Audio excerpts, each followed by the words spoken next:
রান্নাঘরে তার মায়ের পাশে দাঁড়িয়ে আছে এবং তার পুরনো টিফিন কৌটোটা হাতে নিয়ে তার মাকে বলছে, মা, আমার এই টিফিন কৌটোটা অনেক দিন হয়ে গেছে, তাই না? অনেক দিন, তা হবে প্রায় 1 বছর। কেন বলতো? এটা বুঝি আর পছন্দ হচ্ছে না? জানো মা, কালকে মধু একটা কি সুন্দর টিফিন বক্স নিয়ে গেছে স্কুলে। কি সুন্দর দেখতে ওটা। মধু বললে ওটা অনেক দামি, ওর জেঠু বিদেশ থেকে এনে দিয়েছে। আমার খুব পছন্দ হয়েছে ওটা। মা, ওরকম আমরা একটা কিনতে পারি না? কিভাবে কিনবো সোনা? বিদেশের এত সুন্দর জিনিস, সে তো খুব দামি হবে। আমাদের এত টাকা কোথায়? রেখা মুখ ভার করে বলল, আমাদের অত টাকা নেই, তাই না? আচ্ছা মা, গরিব হলে কি অনেক শখই মেটে না? এইসব কথা তুই কোথায় শুনলি মা? মধু বলছিল মা, আমরা নাকি গরিব, তাই আমাদের অনেক শখই মেটে না। খুব বেকার একটা জীবন আমাদের। ও বলছিল আমরা নাকি ভালো করে খেতেই পাই না, আর অমন টিফিন বক্স নিয়েই বা কি হবে। লতু মনে মনে বলে, এইটুকু বাচ্চা মেয়ের এত অহংকারী কথা। সত্যি কি যে বলবো এদের। বাজে কথা মা ওসব।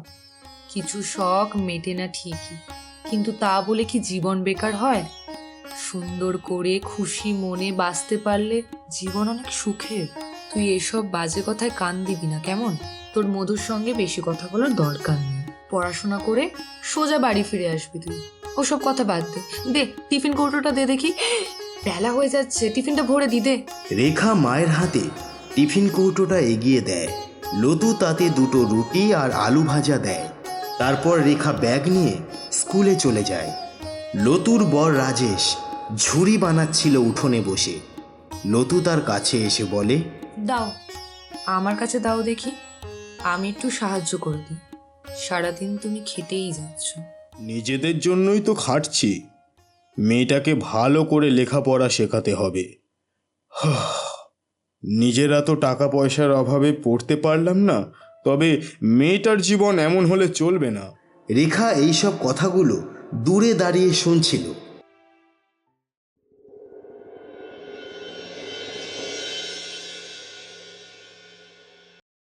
কিরে মা, তোর মুখটা অমন থমথমে কেন?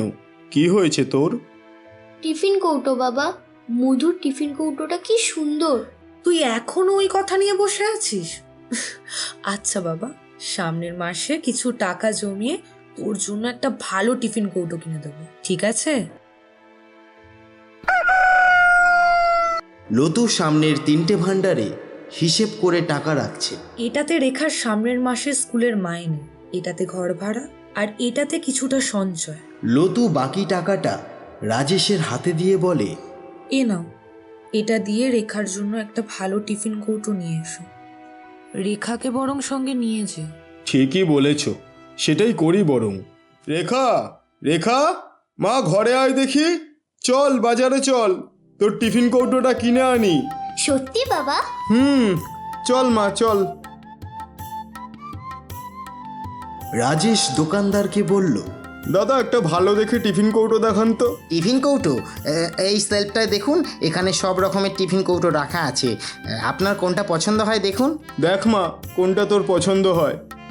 রেখা সব টিফিন কৌটোগুলোকে দেখে তার মধ্যে থেকে একটাকে দেখিয়ে বলল, বাবা, এটা খুব সুন্দর। এটা? আচ্ছা ঠিক আছে, দাঁড়া দাদা, এটা একবার বার করে দিন না। আর এটার দাম কত হবে? এটা এটা তো বিদেশের কালেকশন, এটার দাম 1200 টাকা হবে। রাজেশ অবাক হয়ে বলল, কি, 1200 টাকা? একটা টিফিন কৌটোর এত দাম? দাদা একটু কম হবে না? দেখুন দাদা, এটা তো বিদেশের কালেকশন, আমাকে অনেক দাম দিয়ে কিনতে হয়েছে। আমি 100 টাকা কমাতে পারবো, তার থেকে বেশি আমার পক্ষে সম্ভব নয়। রাজেশ পকেট থেকে টাকা বার করে দেখে তার কাছে মাত্র 200 টাকাই আছে। রেখাও সেটা দেখে এবং ঝুড়ি তৈরি করবার সময় বাবা মায়ের কথাবার্তাগুলো তার মনে পড়তে থাকে। রেখা বলল, থাক বাবা, এখন আমার লাগবে না টিফিন কৌটো। আমার পুরনো টিফিন বক্সটা এখনো অনেক দিন চলবে মনে হয়। তুমি বরং আমাকে পরে কিনে দিও। রাজেশ মেয়ের মুখে হাত বুলিয়ে দিয়ে বলল, আমার ছোট মেয়েটা অনেক বড় হয়ে গেছে মনে হচ্ছে। আচ্ছা, অন্য একটা টিফিন কৌটো কিনে দিতে হবে। না বাবা, এখন লাগবে না। যখন লাগবে আমি তোমার সাথে এসে কিনে নিয়ে যাব, কেমন? রেখা বাবার হাত ধরে বলল। চলো বাবা, বাড়ি চলো। এরপর তারা বাড়ি চলে আসে। ঘরের মধ্যে রেখা পড়াশোনা করছে। রাজেশ চুপচাপ জানলার ধারে বসে আছে। লতু এসে তাকে বলে, কি গো, ঝুড়ি বিক্রি করতে আজ আর যাবে না বাজারে? আজ আর ভালো লাগছে না গো। কেন গো, শরীর ঠিক আছে তোমার?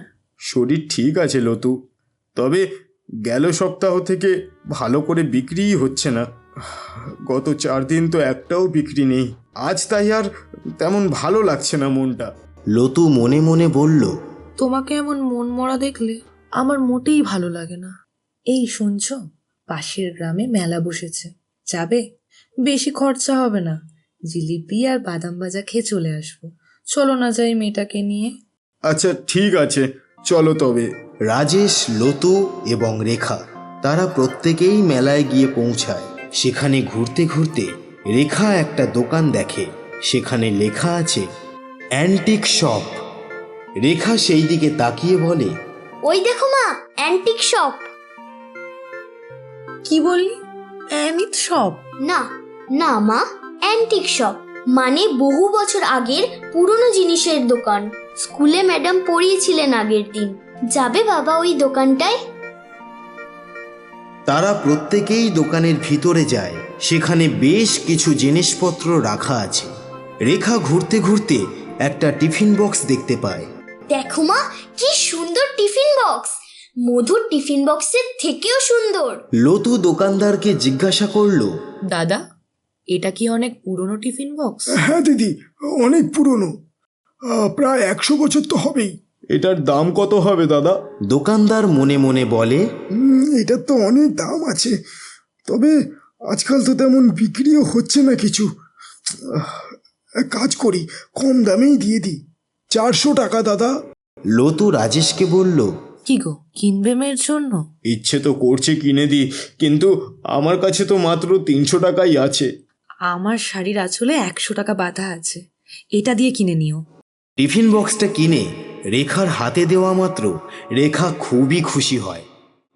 স্কুলে যাওয়ার আগে লতু রেখার হাতে টিফিন বক্সটা দিয়ে বলল, এই নে মা, তোর পছন্দের টিফিন বক্সে আজ টিফিন দিয়েছি।